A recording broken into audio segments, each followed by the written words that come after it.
On this episode of Why Watch That? Just grab your iPad, grab your phone, go to the car. Say you're taking the garbage out. Sneak in an episode. And I think it'll feel fresh. But the thing about a soap opera is they just got that script maybe 5 minutes ago. This is one episode you're filming a week. I don't want to be watching something, enjoying it, and have a peacock pop up at the bottom of the screen. It's alarming. Oh. Stop with literal peacock coming up all big on the screen. I'm watching something. Anyway. And what always makes me laugh is the opening song. Would you take a bullet? Would you fight the gun? That's literally how it goes. Every time I hear it, I laugh. I think it's perfect for the show.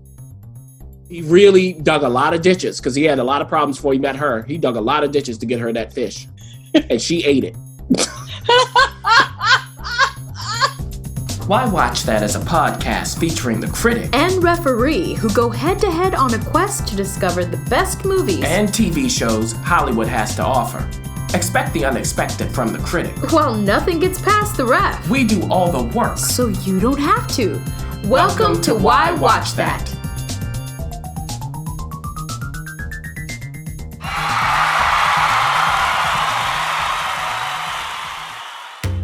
This episode of Why Watch That is supported by Entrepreneur Meal Plan. It helps leaders and professionals feed their bodies and businesses well. Do you know, Critic, I got a chance to attend a wonderful event by EMP here in Los Angeles. And it was so amazing because Brandy Cochran was able to gather people from all sorts of walks of life. We were able to gather together, have real talk, and some real good food too. It was a hit. It's food for the soul and the body, which is so hard to find. So if you want to learn more about Entrepreneur Meal Plan, whether you're an entrepreneur or not, go to entrepreneurmealplan.com. The Why Watch That Talk. Oh, listeners. We've missed you. Oh, you're not going to sing that part either. We missed you. Oh, listen to that. You would never know that he has a dark heart. I am so excited because we have more TV to talk about. I think it was a little bit, critic, we can be honest. There was some slim pickings during the summer months, especially under this climate. And as of taping, none of the theaters are fully operating, at least in LA, in that sense. Yeah. I don't know what New York is looking like out there, but nobody's going to the theater. In fact, to veer off the subject a second, it's a little painful even watching some of these basketball games to see. And I'm so glad you said, can we please, with the virtual fans, please? Oh my Come on, y'all. I mean, they don't look right. And these are real people. You know, I will tell you, my brother had a great idea. Why didn't they get all 30 mascots and have them there? Oh, yeah. Having a good time. I know y'all want fans there and all of that. Come on, y'all. Oh, it's rough. It's rough. But, you know, who knows what's going to happen in the future? Hopefully we'll get this vaccine going and see each other in the theater once again. Well, you won't be seeing me for a while. I'm sorry, but but some of you are really itching to get out there. But until then, let's see what TV can do to hold us down a bit. We've seen some, this is just a little bit of info. There are some, like Warner Brothers, it's been reported that in Vancouver, they're starting to rile up production for some of their things. So Canada's starting to see some momentum. Tyler Perry Studios is open. And he was on GMA talking about, you know, doing a whole season in 2 weeks. Now, bravo to that man, but I don't know if that's possible for everyone else. So we may start to see some new things coming through. But until then, we've got a couple series premieres. Well, not even a couple. We've got quite a few series premieres, a couple season finales, and a first look to talk about. Here's the bottom line, folks. Some of us are really dipping from the well is becoming dry, and we are, getting a little antsy in home. I think sometimes you just need to escape. Just sometimes. You know, you just need to sneak away in your bathroom, grab your iPad, and sneak in an episode here and there. I know that some of you parents are really over watching Moana and Frozen and anything else. But, you know, here are some things that you could do. Just grab your iPad, grab your phone, go to the car. Say you're taking the garbage out. Sneak in an episode. Sneak in an episode, and I think it'll feel fresh. So let's start with Frayed on HBO Max. Now, we're going to start to see a nice flow of content on HBO Max. Of course, they wouldn't have launched any other way. They would have held their launching. And we've had mixed reviews here with HBO Max. You have liked, I think, maybe one, a thing or two. And then the other things are a bit challenging. But let's talk about Frayed. It's only 6 episodes. And again, HBO Max isn't something additional that you need to have if you already had HBO. They've lumped it in. So when you download the app, you can stick with the HBO stuff, of course, but then you can dive into more of their offerings and also their catalog. So, Frayed, exactly. What are we doing here? Yeah, and this is a Max original, so it's not going to air on HBO. It is an Australian and British show. So, you know, it's coming to us from all over the place. Now, what's happening here is there's a wealthy woman at the beginning of this show, and we're in the 80s, and she's rushing to the hospital. Why? Her husband died. Is she sad about that? Oh, boy. Now, he's wealthy. The family's wealthy. She has 2 teenage children, a son and a daughter. Oh, my. And she comes to find out from her financial advisor that they owe all kinds of money. Oh, dear. So she ain't rich no more. So what does she decide to do? Well, she decides to take her kids back home from England to Australia. Now, she hasn't been in Australia since she was young. Why?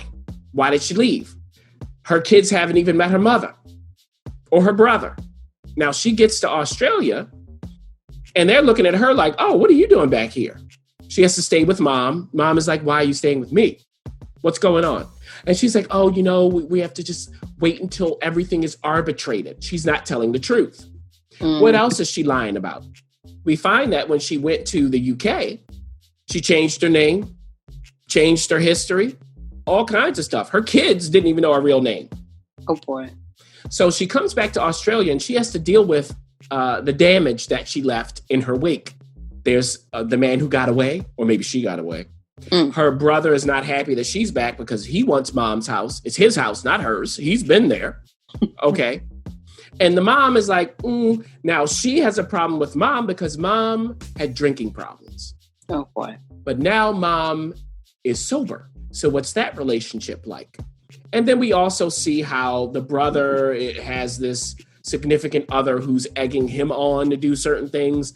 The mother has her eye on someone else that maybe she's going to date romantically. Sammy, this lead character, played by Sarah Kendall here, who created it, by the way. What's going on with her? Can she get a job? Does she have any skills? And what about her 2 teenage children? They don't know that mom is broke. They don't know that it might be permanent here in Australia. Oh, boy. They're like, why are we going to school here? So that's the setup of Frayed. Now, this is a comedy. Oh, okay. Okay. There we go. So that's what's happening here. It is a comedy. Again, it's in the 80s. You get all of the 80s stuff happening. And what I'll say is, I thought it was fine. Now, this kind of show, it reminds me of Getting On, which I like to bring up from HBO, which was based on a British show. It reminds me of that kind of thing, where you have this kind of deadpan humor about things that are dark. I mean, I won't tell you what the coroner says to Sammy when he's talking about what happened to her husband who died. Because that husband was not up to any good. So there's a lot of people saying a lot that's on their mind that normal people wouldn't say. People who are having misunderstandings and saying things and offending each other without knowing it. It's that kind of comedy. So if you like that kind of thing, I would say why not check it out if you have HBO Max. It's there, like you said, Ref, it's only 6 episodes, and you'll quickly know whether this is the kind of show that you should be watching. I watched the first 2 episodes. That was about enough for me.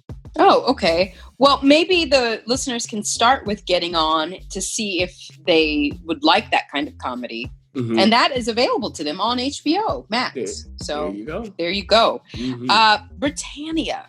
Now, when you had this on the list, I thought, oh, they've made a show about the encyclopedia. Like, that could be interesting. Sort of, the encyclopedia comes to life. Yeah, that's not it at all.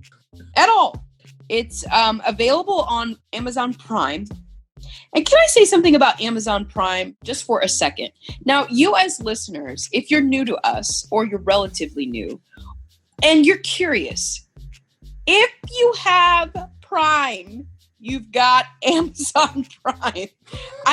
No, seriously, critic. I've had to explain this to my family, to friends who are my age and totally capable human beings who don't take advantage of the fact that they have Prime, Amazon Prime. So again, listeners, if you have Prime, if you order things from Amazon via Prime, you've got Amazon Prime. Yeah, if you're paying for Prime every 6 months, every year, you have it. You have Amazon Prime. No, seriously, I had to get that out there. I think that's an Amazon publicity problem. I do. I agree with you. I do agree because you don't know. You see these. They don't make the connections. You see, oh, Jack Ryan on Amazon Prime, and you're like, oh man, I'm not going to pay. Gosh, I already have Netflix. No, you've got it. Yeah. You've got it. So Britannia is also something you have on Amazon Prime, and it, ironically, it's also available on Epix, which, okay, yeah, you don't have that. There's like 5 people who have Epix, and those 5 people have everyone else stealing their streaming credentials. No, that's not true at all. But you already have Britannia available to you. According to this, it's also season 2 is brewing and will be coming to us relatively quickly. Yeah. They even have a season 3 in its sights. So obviously I was wrong. Please correct me. This is not about the encyclopedia. Tell us, oh wise one. Yeah. And it's been on Amazon Prime for a couple of years, actually. So it was on my list and I was like, okay, but I have so much to watch. I was like, okay, I'll get to it one day. And then Epix picked it up, as you said, Ref. And because the first season was co-produced by Amazon Prime, or by Amazon, I should say, Epix will co-produce the third. So they are going to give us all of it. So in preparation for season 2 coming in October, I was like, let me watch season 1 right now and then share with the listeners. So we are around the time of Jesus. The very beginning is before Jesus was born, when Julius Caesar was, of course, going throughout the world and conquering. But he was unable to conquer Britannia, which we know as Great Britain right now. Why? There was something about the people there in the land that repelled his troops. The only time he pulled back and went away. Now, we shuttle forward to after Jesus' death, and there's a new general from Rome who decides that, hey, I'm going back and I'm going to conquer this thing once and for all. I know how to do it. Now, in Britannia, they have these warring factions. Let's say that. But at the moment, they haven't really come to a head. It's getting there. And what holds them together is their religion, which is guided by the Druids. Now, if you're thinking, okay. The Druids. The Druids. Now, if you're thinking, okay, this sounds like kind of cutesy kind of stuff, almost like Keebler elf stuff. No. Oh my gosh, no. No. These people are not to be messed with. They are the only ones who speak to the gods. They're the only ones who are allowed to write. If you're caught writing, you're dead. Oh okay. And all of the rulers go to the Druids to know what to do. The Druids mete out justice. So, this Roman general, played by David Morrissey, by the way, who was in The Walking Dead. Your favorite show. Yeah. Well, I was watching it when he was in it. He was one of the main villains before Negan. Anyway. So You and Negan. love you, Jeff, but Negan, no. So Aulus Plautius is this general. And he says, I know how to get these people in order. First of all, I'm going to stoke these factions to fight each other. And I'll use them against each other. Second of all, I'm going to topple their gods. That's how you do it. Now, how does he do this? Well, he comes to them in peace, of course. He says, just look out there, see all of my troops? You don't want that. So instead, just come with me. I'll protect you. You'll be under the aegis of Rome. And guess what? You can be in charge. He tells different people this. In particular, two warring families. Now, one of the families includes a member played by Kelly Riley. Oh, I didn't know she was. Mm-hmm. Oh. And if you go to Amazon Prime, like she's the one in the picture. Red hair. Got it. So one of them, so one of the families is her. She's a princess. Her father is the king. She has a brother who is played by a guy who was in that harlot show. He was Liv Tyler's brother, a terrible man. He was also, by the way, this actor, he was in Notting Hill. He was the guy when Hugh Grant gets into that elevator to go visit Julia Roberts the first time, and he thinks it's the date at our hotel room. He's the guy who rides up with him. And he's looking at him like, what are you doing? Where are you going? Why are you going? So that's him. Anyway. Why do you store this stuff in your This is fun. Look, this is fun. So I love seeing him because he's just great. So they're in the same family. The father, though, did something terrible to betray their mother. Their mother had Roman blood. That's a no-no. The mother is dead, by the way. Now, but they're Roman. Well, they're part Roman because of her, but they're really from Britannia. You know, got it. That's what they are. Now, the other family, I mean, they're just crazy. I'll just say it. They're crazy. There's this queen, but the queen is crazy for a reason, because Kelly Riley's character did something unforgivable to her. I won't tell you what. It's almost unspeakable what she did. Oh, boy. So that's there. And Aulus is like, okay, once he sniffs this out, he's using them against each other. He also meets with the Druids. And the head of the Druids, he's called the Second Man. Why? I won't tell you. But this second man lets Aulus essentially see what's coming by visiting their gods. I won't tell you how that goes down. And Aulus, after that, is transformed. He has a very clear vision. Now, there is a Druid who was an outcast. Let's go to him. He was kicked out of Druiddom. And it was because he says he was possessed by a demon. And the demon is still with him, but the demon's kind of quiet, dormant. And he runs into a young girl who annoys him. I mean, we've seen this even in Game of Thrones with the Hound and Arya. Same kind of relationship. He said, get away from me. I don't want to be with you. Leave me alone. Now, why is she with him? What happened to her? I won't tell you that either. But do you think that she's somebody he should be swatting away? That's the question. And was he really possessed by a demon? Can you take any of this stuff seriously? I'll tell you, this show takes everything seriously. So everything I'm saying is real in the show. There are demons. There is magic. There's hypnotism. Oh. So all of this is going to come to a head at the end of season 1. And the question is, who's going to be left standing? Who is going to be the one to rule Britannia or be on the road to that? And for Aulus, he and the exiled Druid, they're on a collision course because the Druid thinks that he's a demon. Now, this is crazy. It sounds it. It sounds like a cross between that show on History Channel. Vikings? Vikings meets Game of Thrones meets... What do you think about this? That's exactly right. It is like Vikings if you think of the Seer and Floki. Yes, yeah. That's where it is. And then I was kind of like, it's almost like C on Apple TV Plus. Crazy. But it wasn't, at the beginning, I was like, they haven't quite gotten to C's level of crazy. Keep watching. I did watch this whole thing, the whole first season. I watched the second season, will be available in October again on Epix.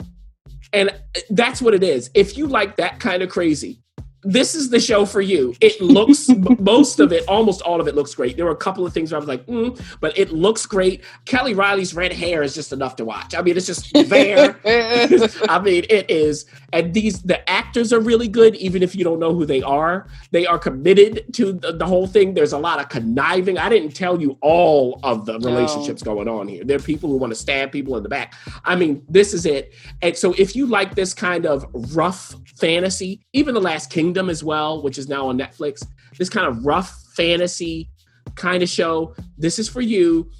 I don't even know if it's good. I just had to keep watching. Oh, so I'm sorry, so that I'm clear, it's currently on Amazon Prime. And Epix. Season 1 and Epix. Season 2 will be on Epix. Only, that's right. Okay, so just note that, listeners, because if you get committed, because you just found out you had Amazon Prime, now you have to figure out how you're going to watch season 2. So just, if you don't have Epix, maybe either figure out how you're going to get it, or, maybe just proceed with caution. Yes. Coroner on CW. Don't know much about it. Just know it's on CW. So that's all I got, folks. So it is a Canadian show. Okay. that CW just stole, of course, because that's what they do in the summer, especially now. And it's about a coroner. So it's a new coroner, and her name is Jenny, played by Serinda Swan, whose name I just love. And Jenny has just gone through a trauma. Her husband died right in front of her. Oh. And she's a medical doctor, okay? Died right in front of her at their son's swim meet. Into the pool, gone. So, some time elapses, and she's decided to not be a doctor anymore, but to become a coroner. So this is really a procedural. So it's about how is she going to navigate her past and be this new coroner? Is she going to be taken seriously? She also has a particular way of doing her investigations that's not quite standard. She also has, in the first episode, a guy who was a forensic pathologist who's under her, but who has been there for decades, who doesn't want to hear anything she has to say, doesn't want to listen to what she has to say, doesn't want to do it. What happens as a result of that? So in the first episode, of course, there's this case. It's this case involving kids in a juvenile detention facility. They're dying. Now, is it suicide or is there something else happening? And will anyone care? Because these are juvenile delinquents. But I don't know if it's the show or if it's Canada or both. But I have to say they're Canadian juvenile delinquents. I was looking at these kids like, why are they locked up? They had one of the main kids there who hadn't died yet. He looked so innocent. I was like, what is going on? I found that hilarious. But anyway, I mean, these kids would not be locked up. I'll put it that way. So she has to figure this out, right? And the whole thing is, you're thinking, coroner, aren't they like just looking at dead bodies? No. She's investigating the causes of death. She's like a detective. So she comes into crime scenes and is running it. Okay. Oh, okay. And then, of course, this son, what's that relationship going to be like? Right? I will say, maybe it's because it's Canadian and they're just nice people. It's not this contentious thing between mother and son. Thank you. Oh my gosh, thank you. So over that. Well, not in episode 1. Oh, well. I don't know about the rest. Now, why am I reviewing this? Yeah, I'm very curious. It's because I will not be continuing to watch this. But I was watching it, Ref, going, what in the world is happening here? There are some scenes that are so ridiculous. Like there's a scene between the coroner and the forensic pathologist where he finally has had enough. It's so bad that I had to keep Oh, no. I was like, what is going on? And the thing is, they do have an idea here. I think it was interesting to me to watch a coroner work. We've never really seen that. Right. I was like, oh, they're investigating? The problem is they don't know their own show based on episode 1. The show works when she's investigating, and please take away the melodrama. We don't need it. What is going on? And if you want me to believe that they're juvenile delinquents, you got to cast juvenile delinquent-like people or write it that way. Like, what is going on? I mean, it's like a soap opera, But the thing about a soap opera is they just got that script maybe 5 minutes ago. Maybe they got the script changes. Like, those actors are doing work. This is one episode you're filming a week. So that's Card on CW. Oh boy. Well, check it out as you will. Hitman, which is on Peacock.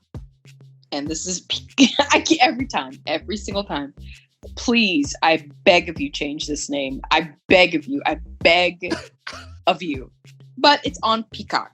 And we reviewed Peacock's offerings not too long ago, so you can check out that episode. This is yet another. This is interesting because I had to get clarity.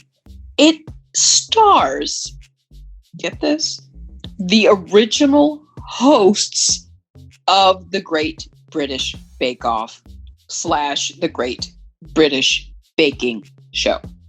So I was like, critic, why are we reviewing unscripted? Like, what are we doing here? And he was like, no, this is scripted. So we're Peacock. I'm curious about Hitman, because what is going on here? What is happening? Now remember, Sue Perkins. Are we scraping the bottom of the bowl? Well, Sue and Mel. Now this is, of course, from Across the Pond. It aired on Sky One Across the Pond. So Peacock picked it up.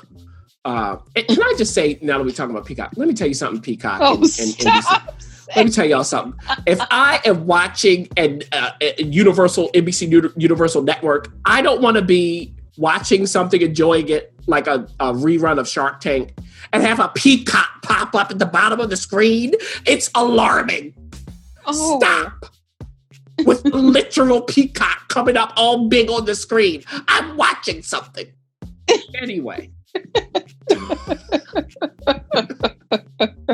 That is ridiculous. It's very affronting. Anyway.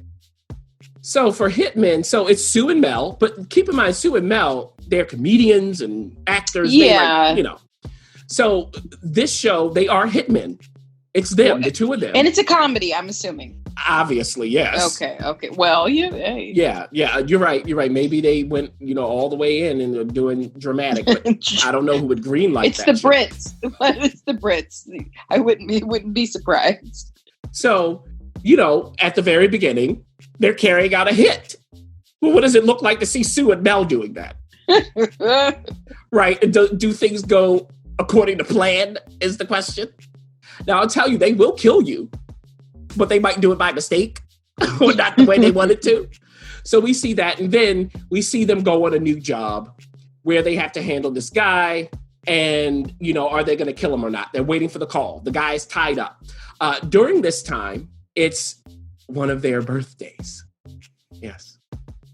So, they're waiting for this call to know whether they need to off this guy, but it's birthday time. So how do they celebrate the birthday while they're in a van with this guy tied up with a bag on his head? Who do they invite to the party? Oh, boy. And do they get away once they figure out what's going on?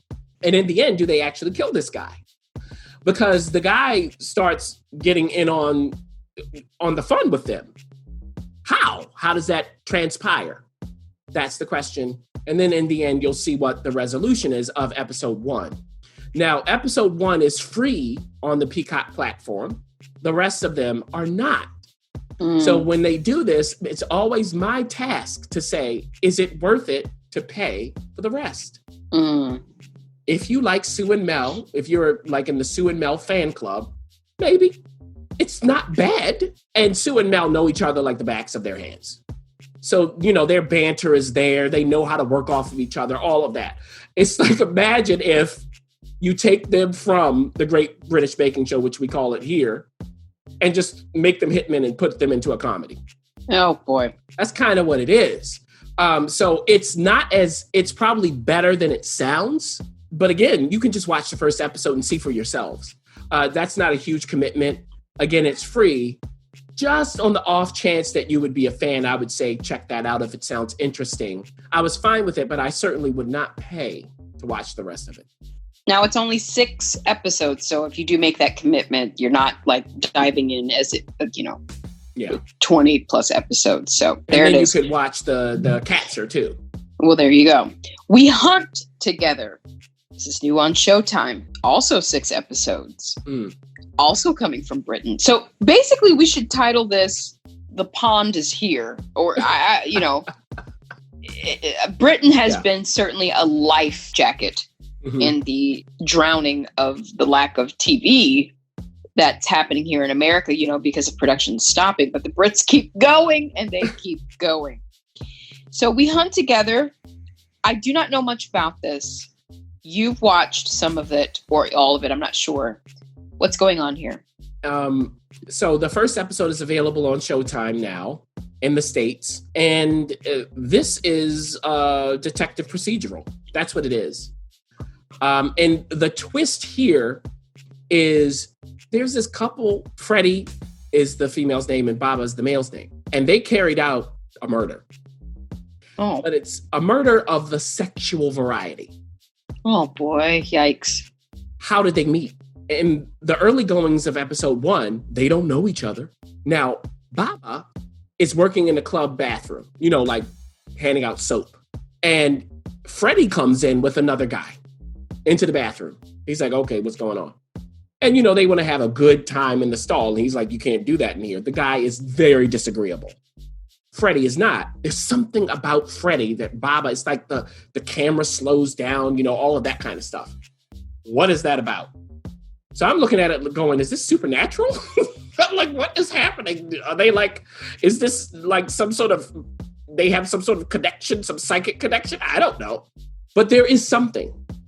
And there's something that goes down between Freddie and this guy she took into the bathroom in the alley behind the club that makes Baba feel very protective. I'll put it that way. And then leads to a murder. Now, investigating this murder, they don't know who did the murder, what actually happened. They just see the evidence of it. Are 2 detectives. One detective is Jackson Reed, who's new to this kind of job. Now, he was a detective actually investigating other cops before this. So how is he going to be received by his partner and inferior, she's below him, Lola Franks? Now, Lola has been in homicide for a while. He's new to it.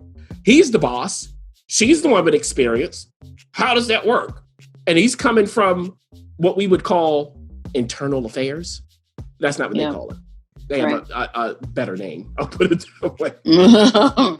Now, this guy, Jackson Reed, this detective, he's a very good guy, happy-go-lucky. He's doing a murder investigation. He's disarming people. He's smiling. He's thanking witnesses. I mean, what is going on? And Lola's looking at him like, what are you doing? But she can't say anything. This is her boss. So what is that dynamic like? He does tell her, look, be frank with me, okay? I know I'm new. I'll get up to speed. But the thing is he as stupid as he seems? That's really the question. Or does he know some things that maybe Lola doesn't? There were interesting little hints of that in the first episode. Also, we do learn more about him toward the end of that episode that shows us that maybe he's not as smiley all the time as you would think. There is a method to everything he's doing. And through Lola, we're going, okay, what are we going to do with this guy? So it's really 2 separate storylines. We see these murderers in their relationship, and we see this detective relationship. So the question is, how do those 2 storylines compare? Y'all set them up separately, so got to judge them separately. And I've got to say that the whole murderer storyline thing, I didn't care. I didn't need to know anything about them. Right. But the detectives, that was interesting. And they're played by Babu Sisse and Eve Miles. Very good actors. Very interesting setup of personalities there. Even as I was saying, you may have been thinking, that's interesting. How is that going to work? That's exactly what I was thinking watching the first episode, and I'll continue to watch because of that. I do want to see how they develop, and I think that's an interesting twist on this procedural. However, the question is going to be, how much patience will I have, and maybe someone else, with the other stuff? I don't know, and we'll find out. But if you have Showtime, of course, you can check that first episode out right now. Thank you for that. Now, we're going to move on to the couple of season finales that we have here. Bulletproof, which on CW, this is season 2, the end of it. Was it able to end, in a way that didn't seem abrupt because of the situation we're in, the world is in? Yes, it was. Mm-hmm. Oh, good. I'm glad it was able to end in its way, because I saw it's only 8 episodes, and CW is infamous for their robust season episode orders. Mm-hmm. So where do we land with this Bulletproof? Well, by the way, it will be coming back. I don't know if on the CW it will, but across the pond, they have a 3-part special planned. So they're continuing it. Is this another import? It is. My goodness. Yeah, this is about imports. And what always makes me laugh is the opening song. Would you take a bullet? Would you bite the gun? That's literally how it goes. Every time I hear it, I laugh. I think it's perfect for the show. And it's starring and created by Noel Clarke and Ashley Walters. Now, Ashley Walters is in everybody's favorite show, Top Boy. That's Duchesne. Oh, so that's right. Mm-hmm. We're back to this. And they are 2 undercover detectives. In season 2, they're trying to bring down this criminal family by infiltrating. If they show you this, they're going to be found out. Do they make it out alive? Do they actually get the family? All of that stuff. That's what happens in the season. But these 2 are funny. They're best friends. All of that's going on. They have this banter between the 2 of them. That's the kind of thing. It's kind of like Lethal Weapon in that way. Mm. So it's just a fun show to watch. I mean, I really can't give away the plot because that gives away everything. But just know they're undercover. Also know there's something going on in season 2 back in the actual precinct. There's something going on in the detective group. There's a new person in charge who doesn't like them. So is this person going to stop their careers? Is this person going to get in the way of their investigation? Is this person going to put people in harm's way? Also, their boss, she's got her own problem that falls on the head of one of them. So there's some wrinkles thrown in season 2 as they're trying to infiltrate this criminal family and so on and so forth. So I would say, if you haven't checked this out, I guess you could watch it on CW's app and find it that way. It's just a nice, light detective procedural show that has a bit of comedy from them, but it's still a procedural, and you still get those thrilling beats. You still get car chases and shootouts and things like that. So it's summer fun, and I think it's appropriate for CW to bring it to us at this time. Well, there you go. With that, we've got to talk about the season finale of Perry Mason. Mm-hmm. Now, again, this was on HBO, and it is Matthew Rhys's show. You gave us an indication with the first, I think you've reviewed the first couple episodes. Now we've concluded it. Now it's already been renewed for season 2. Mm-hmm. So it ain't going anywhere. But did the season go anywhere? That's the question. Yeah. And I mentioned that episode 2 seemed like they were on the right track after episode 1. Now, after having watched the whole thing, well, before I get to my take, this is Perry Mason. I love that theme song. Yeah, I do. At the end of the final episode of the season, they bring that music in. Yeah. Sounds right. Yeah. A take on it, I'll put it that way. So this is, just keep in mind that Perry Mason is based on a character created by Earl Stanley Gardner. Okay. So he's a book character.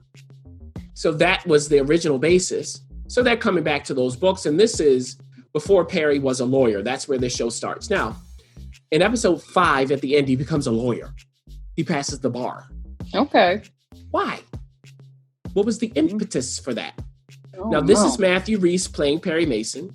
Keep in mind, we had John Lithgow playing his kind of father figure, friend, employer guy who he fights with, who's a lawyer. And because of their relationship, I won't tell you how, that's what leads to Perry becoming a lawyer himself. Now, working with him and also kind of fighting with him is Della Street, played by Juliet Rylance, who was in the Nick. And Della ain't the one to be messed with either. So she's helping Perry. She's helping E.B., who's John Lithgow's character as well, deal with this case of this mother who's been accused of killing her own baby son. The husband left her.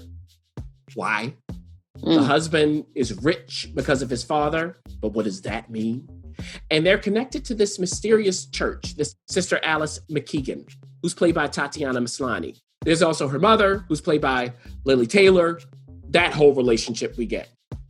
So we find out that the sister says, I'm going to bring this baby back to life on this date. Okay. Now the church has split in two. There are people who want the sister to go down, and they think this is their opportunity. But does the sister have something up her sleeve? Also, what about the mother who's on trial? Now, the church is paying for her representation. Why? And eventually, it's Perry who's the one who has to represent her in court. And he has to do this against Stephen Root's district attorney.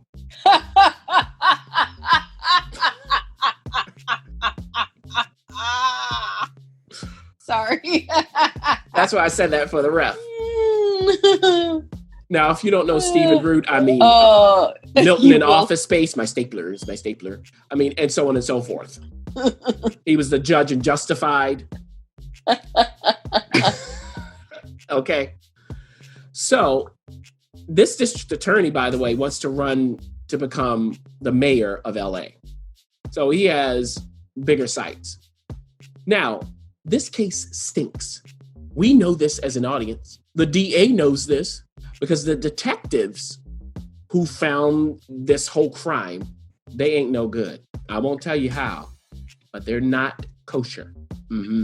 So there's a cover-up going on. There are all kinds of secrets and lies and everything else happening, and people are dying. So with that said, we are in the 1930s. You do get that period piece look. After episode 1, they settled into the look. It's LA Noir. That's what it is. LA Noir. Think LA Confidential. There you go. But does it live up to LA Confidential otherwise? No. Right. Let me tell y'all something. Tell it. One thing that's frustrating to me is when I watch a show and I know what the show is better than the people making it. This is called what, Ref? Perry Mason. Mason. And when you hear that name, what do you think? Saul. Lawyer. Right. Crime. Yes. When this show is at its best, it's when he's either investigating or others are, or he's in the courtroom. In episode 6, when he finally gets into the courtroom, I was like, oh, there's the show. But they don't know it. They don't stay there. In episode 2, it was investigating. There's the show. I don't need to know about his drinking, as I said in the previous time I reviewed it. His relationship with a Latinx woman, Veronica Falcone, whom I love. I don't care. Now, there's a reason why she's there. You find out in the end. Come on, y'all. I didn't need to know that. I didn't need it in the story. I don't need to know anything about the sister. Love Tatiana. Love Lily. They are excellent actresses. Don't care. Just get to Perry investigating, becoming the lawyer. Let's do it. Make it a procedural. Why not? The cast looked confused. Oh, no. Some moments, I'm an actor. I can see it. I was like, ooh, you didn't know what the scene was about. It wasn't clear. There were times, Ref, when they were yelling for no reason. It was like, okay, they would yell in this moment, so let me yell. No. You've got to build to the yelling. You've got to build it in. I don't care if they would do that in real life. I'm watching the show. No, I hope in season 2 that they focus on their strengths. Perry as investigator/lawyer. We already see the smells of a new case at the end of this season. We'll see what happens from that. But please, let's drop some of the melodrama and just tell a compelling type story. You have the cast. Use them. They were confused. So was I in moments. We'll see what happens. And that's Perry Mason. Okay. Okay. Well, okay, so let's just end this because it's a long one. Yeah. And that's great. We haven't had a lot of TV before this in a while. A Why Watch That First Look. Seth Rogen's back, but he's on the small screen, and It's on HBO Max, his new film called An American Pickle. Now, when you hear Seth Rogen, I'll just say, and you hear the title is American Pickle, and it's on HBO Max, I don't know if this may be for me.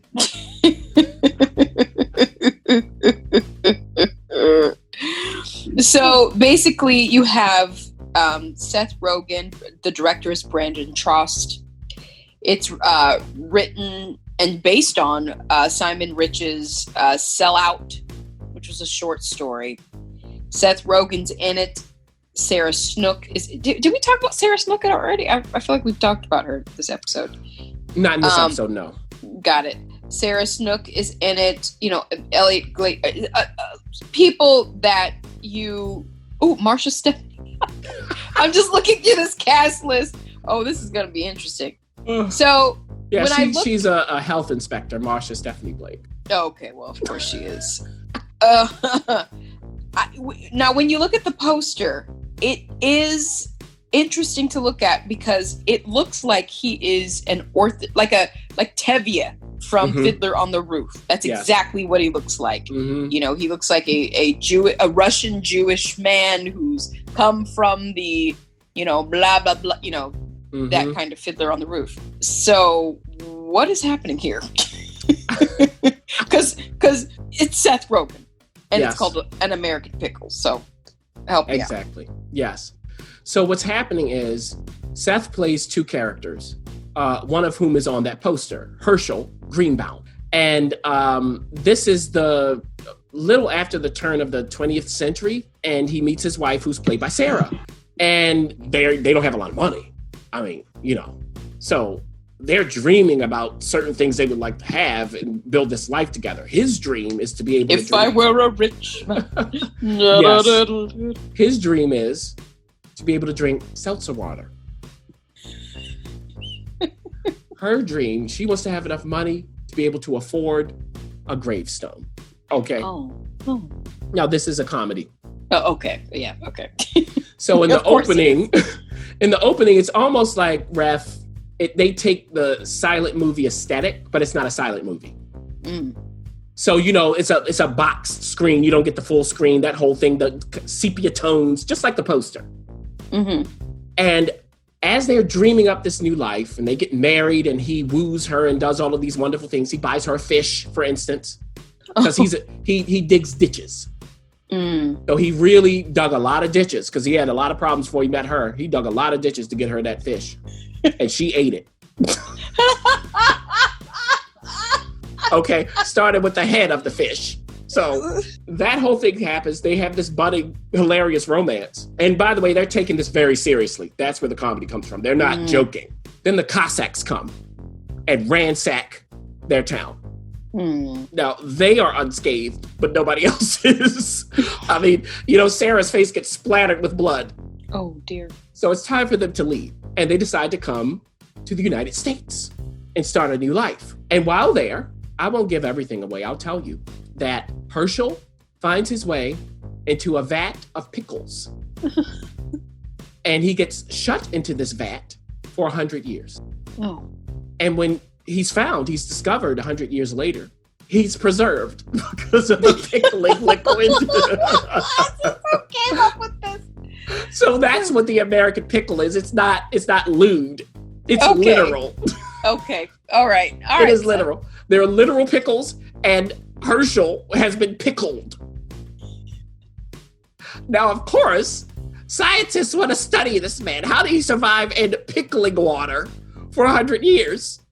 Well, you have to see the scene where they explain it. I mean, they know how stupid this is. It's hilarious. And then, well, he has to mourn because his wife is gone. His child, who he never met, is gone. Oh my goodness. You know, he has no family except for one person. After he knocks the scientists out, when they try to do certain things to help him out, they say, hey, we did find a family member of yours because this scientist, the doctor is like, you know, your wife is dead. But so this guy knocks him completely out. The doctor comes back with his black eyes like, we found one relative of yours. His name is Ben Greenbaum. He's here. He's coming here to get you. And Ben is also played by Seth Rogen. So they see each other. Greenbout. Yes, they're all Greenbouts. So Herschel, remember, is from 1919. It's now 100 years later. So what's that clash of cultures going to be like? Of course, Ben has to show him the way of the world. He doesn't know what a taxi is. He doesn't know what the internet is, what an app is. And Ben has been building an app for a long time. He has a friend who's interested, but he won't present it to be sold. What's holding him back? By the way, remember, Ben is the only surviving relative of Herschel's. So what happened to Ben's family? His parents. There's a big hole in his soul, and we don't know what caused it. Now that's a it pickle. comes to his parents. Yes, it is. So Herschel's looking at him and going, what's up with you? You need to man up, essentially. And what happens is, because he bought, finally, for his wife, the gravestone she wanted, he wants to go visit her grave. Ben's not into it. He doesn't really like doing that. They finally go, and you can imagine what it actually looks like now. And while there, Herschel thinks that the Cossacks are in the area. I won't tell you exactly what that means. And he wants vengeance. This leads to a big problem, which affects Ben negatively, and it hurts their relationship, and then they become adversaries. And the question is, who will be successful first? Will Ben's app be successful, or will Herschel be able to start a venture with Pickles that will supersede Ben's success? And then in the end, what is their relationship going to be? Also, what damage have they done to each other by that time? Oh boy, that got really weird really fast. This sounds crazy. It sounds nuts. But the way it is presented, it's sweet. It is a sweet movie, even under the ridiculousness. I think that Seth Rogen, if you're thinking Seth Rogen, completely crazy all the time, frat house humor, not all the time here. Ben is a serious guy, a broken guy.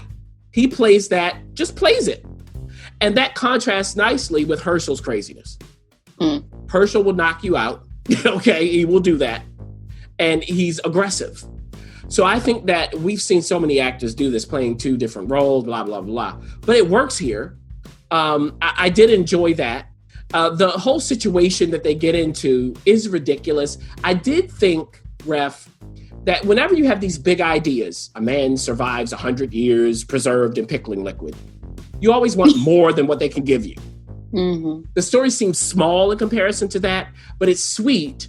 And there are certain smart touches they added. For instance, they're in Brooklyn.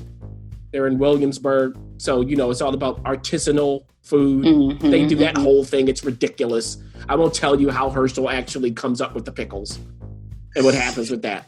So it's, so there's some smart, sweet touches to this that makes it more than what you would otherwise think. It's not just this crass exercise in humor. I kept thinking of Kate and Leopold. Oh. Kept thinking of that. I mean, Encino Man, of course, we have that coming back, blah, blah, blah, blah, blah. But Kate and Leopold was the one that kept coming back to me. Not that this is the same, but it has kind of that feel to it. So I would say while it's not perfect, there were some lulls. I did like what Seth did. I did like overall the idea of it, what Simon did in converting his short story into the screenplay. I think Brandon's direction was fine. I think, it is an HBO Max original movie, so you have to watch it via that platform.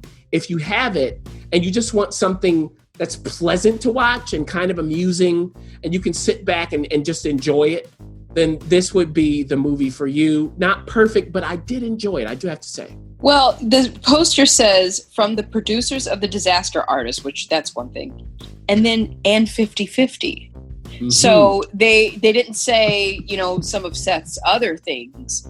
They obviously want you to take it a little more, not seriously, because it's not a serious film, but definitely that. Well, there you go. That's a lot. That is a lot of different things. Now, the theme here, obviously, it's a lot of Brit, or it's a lot of imported TV shows. Again, we're probably going to see more of this happening as American television and production in Hollywood in general is hoping to rev up in some way. But until then, the Brits are holding us down, and or a couple of other projects here and there that have been finishing up. Again, just put the kids to sleep. Tell your wife, I'm taking out the garbage. Sit in your car and catch up on one of these episodes and one of these shows. I promise. I promise she won't think you're doing anything else.